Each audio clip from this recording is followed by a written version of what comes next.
Let's bring in for more analysis of the situation, and just to bring you up to date if you're just joining us. So we've been hearing from the US ambassador to the UN, Nikki Haley, and from the French ambassador to the UN, Francois Delattre, both pointing the finger of blame at Russia, Iran and Bashar al-Assad, Syria, for the chemical weapons attack in Douma. Joining us for more analysis, Omar Imadi, who's Senior Fellow at the Centre for Syrian Studies at St Andrews University in Scotland. Omar, thank you very much for being with us.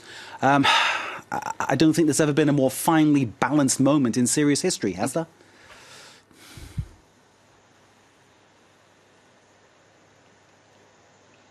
Yes, well, everything does seem to be conversion in quite a sudden way, an unexpected manner. Just a few days after the U.S. was speaking about, pulling out of Syria, now here we are. So yes, a very sudden, dramatic change indeed. How do you see this situation playing out, given we have a very categoric wording from the US via Nikki Haley about what the United States may do next?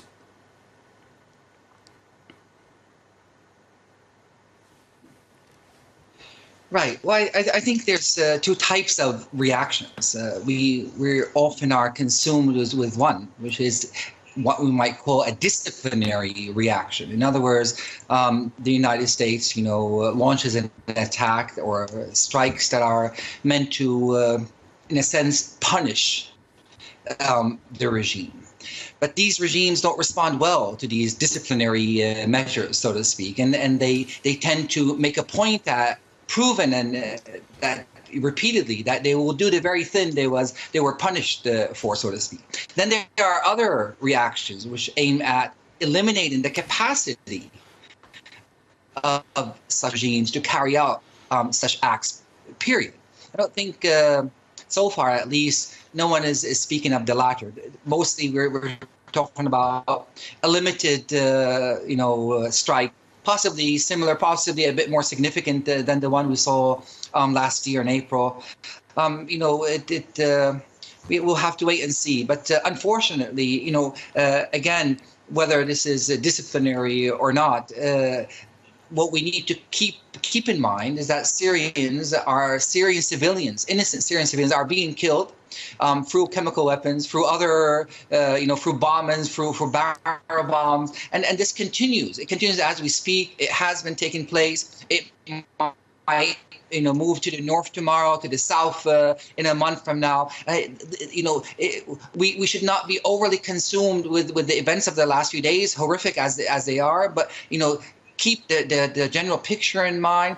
We have a tragedy taking place, and there are no one is really speaking about a way to stop it, to bring it to a halt.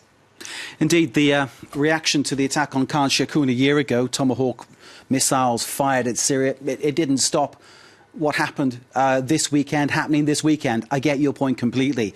We heard the Russian ambassador to the UN talking about the Syrian white helmets, basically discrediting them, saying that what they're doing is misleading and, in fact, propaganda. What would you say to that?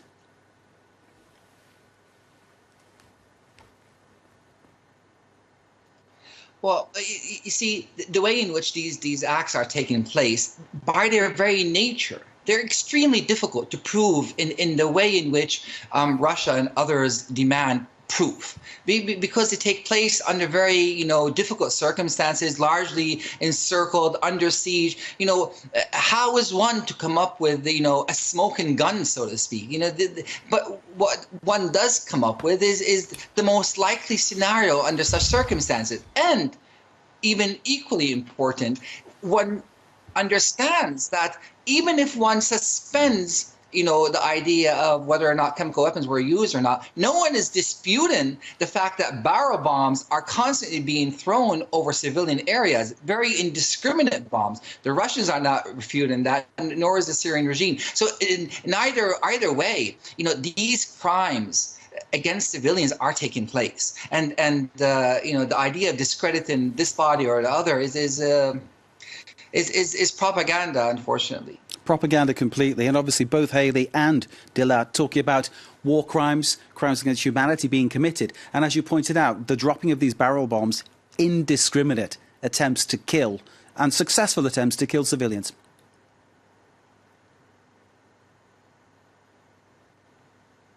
Yes, yes, yes. And you know, to add to all of this, you know, as you witness in the Security Council meeting, and there's clearly we're not witnessing an attempt to come up with a unified attempt to end this. So that's not taking place on a diplomatic level.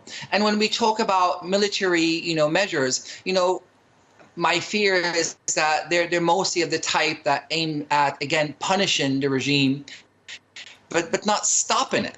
So we're not stopping it diplomatically, and we're not using force to stop it. So the tragedy will continue, unfortunately, regardless. And that's where the real story is. The story of these Syrians who are living under these tragic situations. Hear what you say, and the Security hope. Council, of course, whenever anything is moved to stop it, the Russians will use their veto and obviously go in favour of Bashar al-Assad.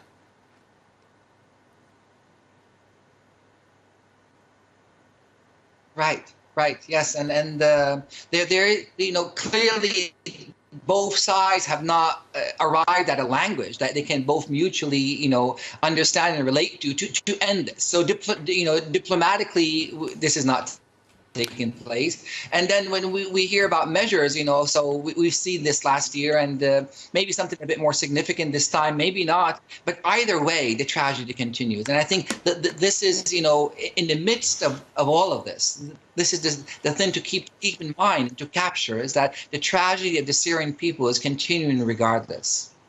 Almighty Mahdi of St Andrews there at the Centre for Syrian Studies. Thank you, sir, for your analysis. Thank you for your time.